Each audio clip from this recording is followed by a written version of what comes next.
What's up everyone? So today's video I'm going to be showing you something that I want to fix with the ProCharger kit. So just to get into things, the truck is ProCharged if you guys are stopping in for the first time, and we showed the whole build on here. Right now what I'm doing is kind of just going through some of the quirks with the kit to get it dialed in to my liking at least, so I feel comfortable with pushing the truck, and that's what part of today's video is going to be. There is another part which I'll kind of talk about at the end of this video, and also show you guys one of the upgrades we're going to be doing to the kit.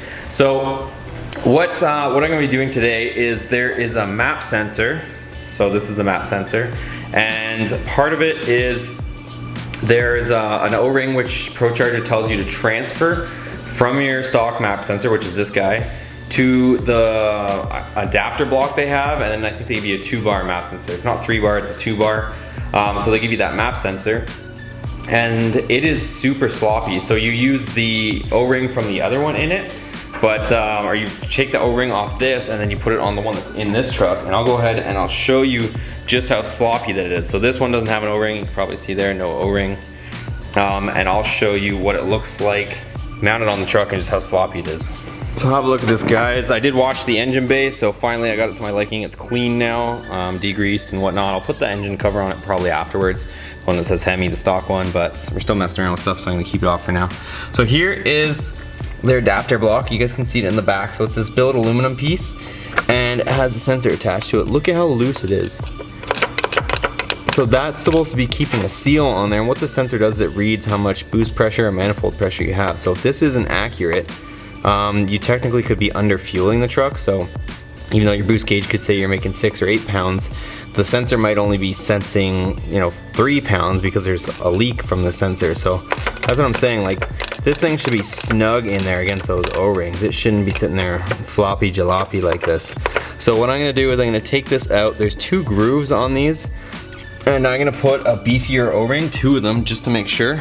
So if you guys can see here, it's similar to this where there's 2 grooves. I'm gonna double up on the O-rings, and that's what over here is. I was just kind of messing around.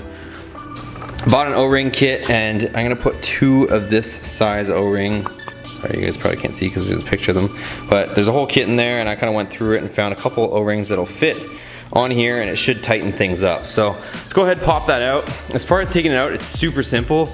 You just remove those 2 screws, turn it, I guess it's counterclockwise now, and it unlocks. So you just have to turn that thing 90 degrees, but in order to do so, we do have to take the sensor off because it hits. So we'll take out these 2 screws, pop the sensor off, turn this block 90 degrees, and take it out of there.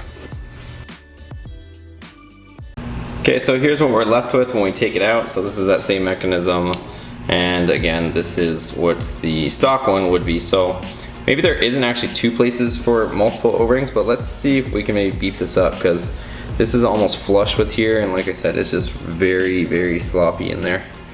I do not feel comfortable with it flopping around like that, because again, if we get any sort of leaks with this, it's not going to be a good thing. So let's see what this O-ring does for us.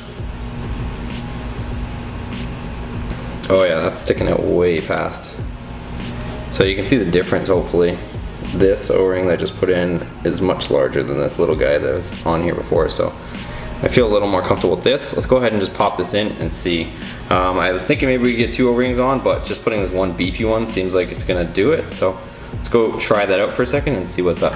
Okay, so we get our sensor, and this is a pain. It's right at the back of the engine, but that's what we're dealt with. So we're gonna put this in and then turn it 90 degrees and hope that it's more snug than it was previously. Okay, so we'll get this in. So this O-ring was actually a little bit too big. I had to go to the next size down, and once I did, we were able to get this thing turned 90 degrees, and it feels a lot more snug in there than that factory O-ring. So I'm a lot more happy with this. It seems like it's a lot more snug. Let's go ahead and put our map sensor back on. Pretty straightforward. We just put it on with this. Put these 2 bolts in here. You just have to be careful not to drop them, or that would be devastating. So we'll put this on like so. And thread our bolts in here. Okay, so they're both in. I'll tighten them up and then we'll conclude. Okay, so this is the finished product. It's not as stable as it would like to be, but it's kind of in the design, but it is much more stable than it previously was with the tiny little O-ring that we took out from the factory. So factory O-ring I wouldn't use. I would use an aftermarket one, just a simple one from Napa or an O-ring kit like mine, and it'll get this a lot tighter in there, which is what we want. Alright, so that thing is in there. It is a lot tighter. I feel more safe with it. Like I said, it's not a big change per se, but just using this little blue O-ring that they have, it's really mushy, it doesn't really stick out that well. I would get yourself a nicer O-ring to put on your map sensor because you don't want to be getting the wrong reading. So with that being said, I did tease you guys on what we're doing, and I'm going to reveal that today. So what that is you can see down here we have the ProCharger. Hopefully you guys can see. This is the stock ProCharger blow-off valve, bypass valve, diverter valve, whatever you want to call it. A few different names people use, but it doesn't really sound like much. And before I actually remove it, I will get some passes in it so you guys can hear it, but you really can't hear it, which is kind of lame in my opinion. And ProCharger does offer a race version, which of course would be louder. So that one they offer you, and the current one that's on there, you're supposed to put this filter on it. This, it says ProCharger or whatever, but it really doesn't sound that loud. Like when you get let off the gas, you don't hear it too much. So, and I'll show you guys what I'm gonna replace that with and talk about some other stuff. So I bought this. This is super cheap, and it is what I'm gonna end up doing is gonna be a much better solution. I had this same blow-off valve on another vehicle, 700 horsepower, 4-cylinder.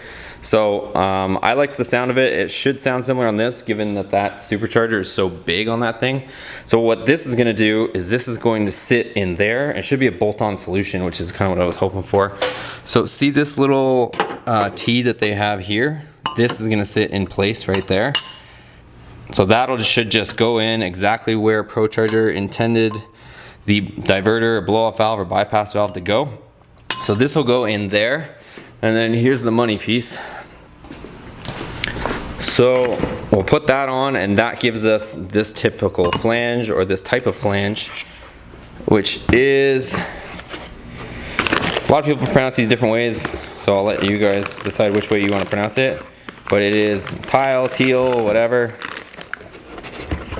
And this thing is badass. Look at that thing. So we get a tile wastegate, or sorry, blow-off valve. And this is what's going to sit in there. So this will attach to that like so, and then you put the V-band clamp around it, and then we'll put our vacuum line here. So we're going to use that same kind of fitting, and also we're going to change the spring on it, because for supercharger applications you do have to put a different spring in there. It's a little bit softer. So we'll probably end up swapping the spring out, and yeah, we're going to throw this on in a different video, but we'll keep it stock for now with that silly diverter valve, blow-off valve that they give you. And what we are going to be doing is I'll do some passes for you guys tomorrow. So today's Saturday. I know I'm going to be posting this late, but Sunday, what the plan is I'll get some passes for you guys. It's only running about 5 pounds or so. And the reason being is because this belt slips, and I already have it pretty damn tight. But I can crank it up a little bit, but what we are going to do is send this pulley off. So I'm going to take it off tomorrow, Sunday night. Truck will be out of commission, hopefully just for this week, and I'll be able to get it next week and put it on the truck. So that's the plan, and I'll show you guys how to take this off, how to take the tension off in tomorrow's video, as well as some passes. So that's what we got going on, guys. As always, thanks so much for watching. I hope you enjoyed this video. If you did, give it a thumbs up for me. Make sure you're subscribed and with the bell notification turned on so you guys don't miss the latest content. Also, I do want to show you guys something else that we're going to be doing in this garage. For the garage, it's going to be pretty cool, and it's going to be involving getting this thing up in the air so we can work on this next. So as always, guys, thanks for watching. We'll see you on the next video. Take care.